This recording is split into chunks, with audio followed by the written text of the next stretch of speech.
Hi, and welcome to the inaugural edition of a brand new series here on the People Chronicles. It's called Men and Women Evolving. Now that's provocative. Does that mean I have to evolve and you have to evolve? I need to know more about this. So let me introduce you to Andre Young. Hi, Andre. Hi, how are you? I'm wonderful. Thanks for coming in, and thanks for being part of the People Chronicles. Thank you. First and foremost. So men and women. That in and of itself is intriguing because we're all men and women and we're all interacting in some way or another, sometimes not good and sometimes terrific, right? Sure. And then evolving. What is this all about? Well, I like the action of doing and becoming. And when I started Men Evolving Now and now Women of Men Evolving Now years ago, I just wanted to create something where people had an opportunity to get together, learn from each other, and be better after speaking with each other. I'm going to go back up. You said Sure. Men Evolving, it's an acronym. That makes sense. Right. Men Evolving Now is men. Women Of Men Evolving Now. Men Evolving Now came first back in 2011. Okay. Then we started Young's Men Evolving Now. And that is a young adult program that we have on college campuses. It's the same premise that we do in men, but we do it on a weekly basis for the young adults and a monthly basis for the adults. Then this February, 2015, women came along. So everything started with Men Evolving Now, and it just keeps trickling. Were the down to women other things. partners in one respect or another of the men in the group? Some are, and some are not. My wife, Sarah Young, she is directing women and doing the facilitation of the Women's Social Club.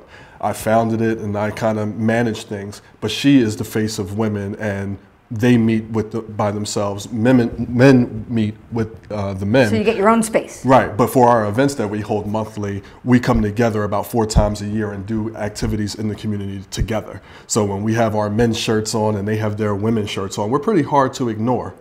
And our heart Doesn't surprise me somehow. Yeah, and our purpose is all positive living, healthy lifestyle, and life enrichment. You got to tell me a little bit about yourself, Andre. Sure. What do you do, and where did all this come from? And that is a big question. It is. What I do and have done for the past 15 years, I'm a mental health therapist. Okay. And with that, I've worked with every thing from ODD, ADD to schizophrenia. Okay. I've worked inpatient, outpatient, and I love the job.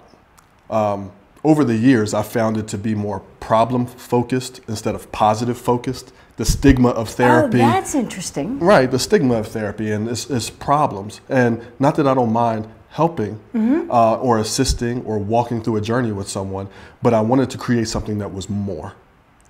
And I wanted to create something that's positive. I was also very fortunate over the years to live in quite a few different places. I grew up in inner city Philadelphia. Okay. I went to school at Kutztown University. And there I studied psychology. I got my master's in psychology and sociology and a specialty in marital and family counseling. I got that there.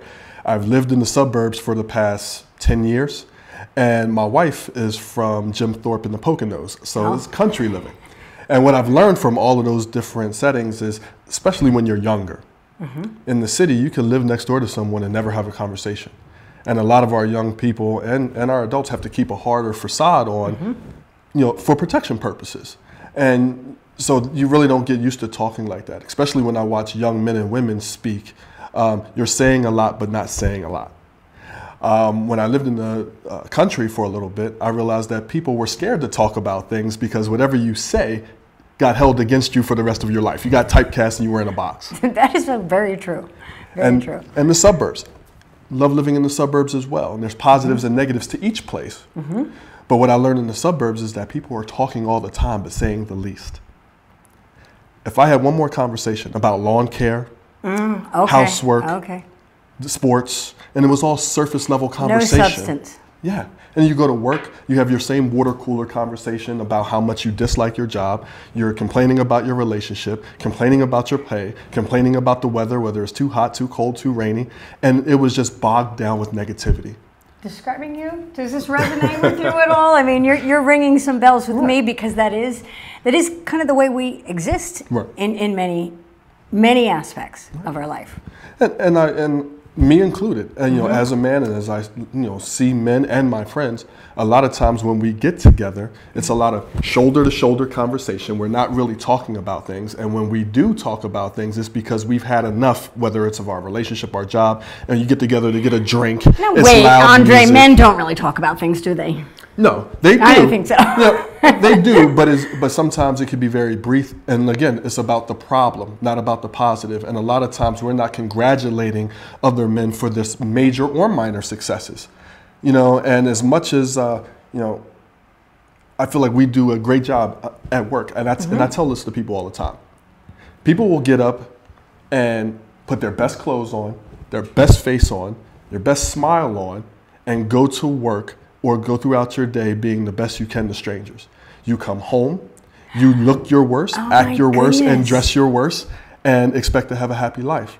So a lot of times people will over-identify in one area that they're great at or good at and feel like things are good enough, and it's not. Men typically do it by over-identifying with their jobs. Women have tended to do it with over-identifying with their role as a mom, and these days their jobs too. Yeah. But there's so many other roles.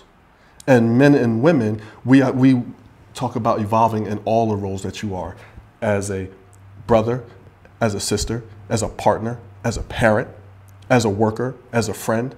So when we talk about different topics, how are we getting better in all of those roles so we can stop just being good or great at one? I don't know that typically we even think about all of those roles that we are, or people that we're interacting with that they are. We kind of tend to think of whatever role we're in, right. and we're pigeonholed.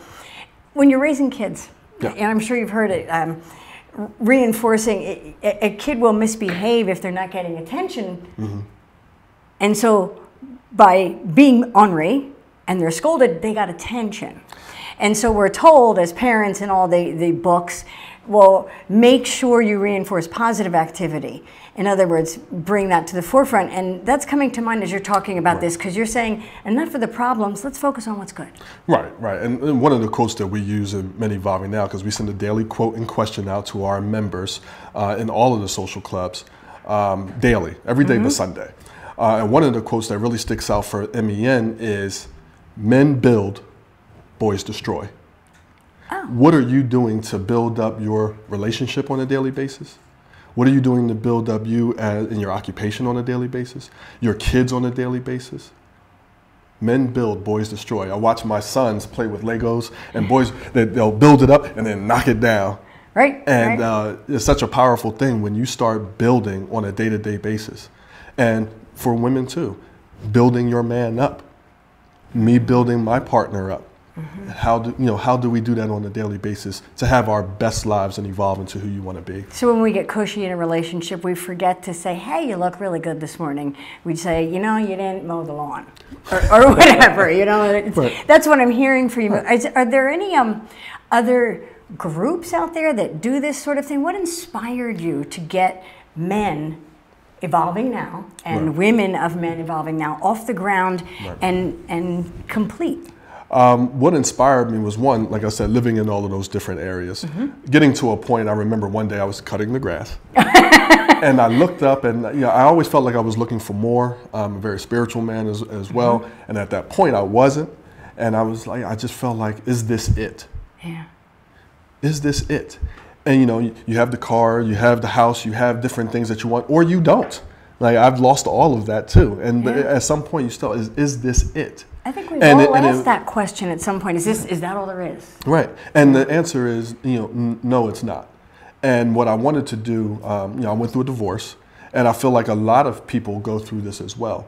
I live in Reading. My kids live in Reading. I have them, more than 50% of the time.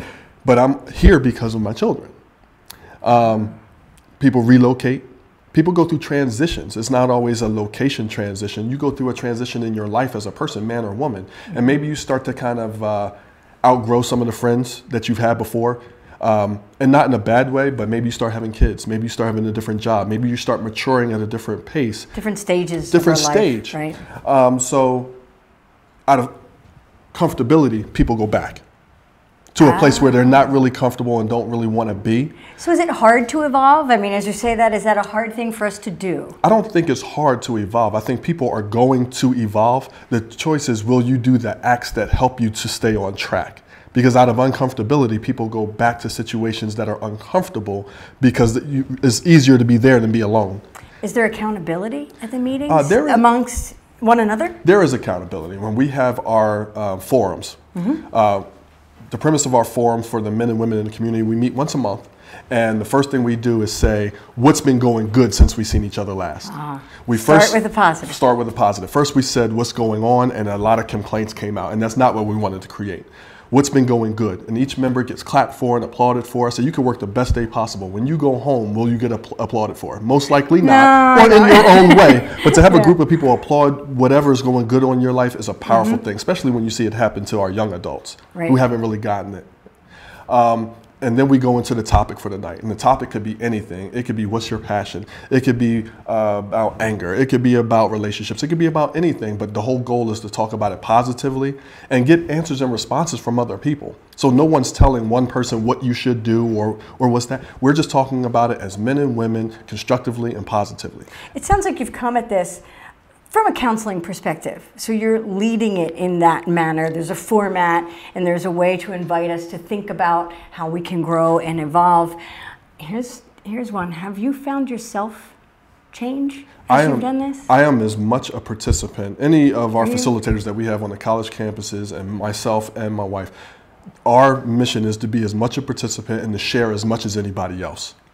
So every day that I do the quote and question, I grow. When we have our forums, because we end it with, what do we want to do about what we just talked about? Whether it's love or apologies or what's your passion? Okay, what do we want to do about it? There's a His takeaway answer action. or her answer might be different from mine. But just hearing what they had to say might inspire something in me. So it's very important that we end with, what's your goal? And then we have events in the community once a month too. We have fun. We have fun at the forums, but we have fun around the community, West Reading, Reading, and outside of that, where we go out once a month, and it could be as simple as wing night. But then we have things as powerful as a dedication to excellence ceremony once a year.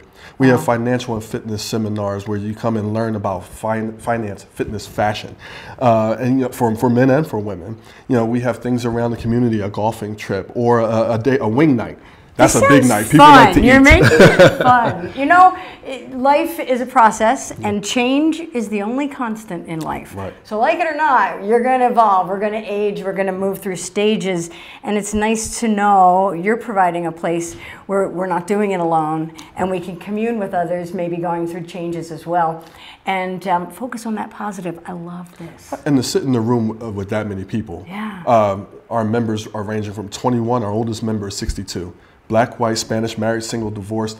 It's impossible to sit in a room with that much diversity, talk about a topic positively, and not evolve leaving there. It's impossible. You don't want to. Men and Women Evolving. It's a new program here on the People Chronicles, and there's much more to find out. And you'll do that with Andre Young. He will be your host. Andre, thank you so much for joining us. I'm looking forward to this series. Thank you. My pleasure. And I know you want to be part of Men and Women Evolving out of curiosity and then out of, wow, this is really good. So how do we join? Okay, you can visit our website at www.menevolvingnow.com. All of the information is there. Our YouTube page, you can follow us on Twitter and Instagram as well. And please give me a call or email. I'd love to speak with you. Men Evolving Now.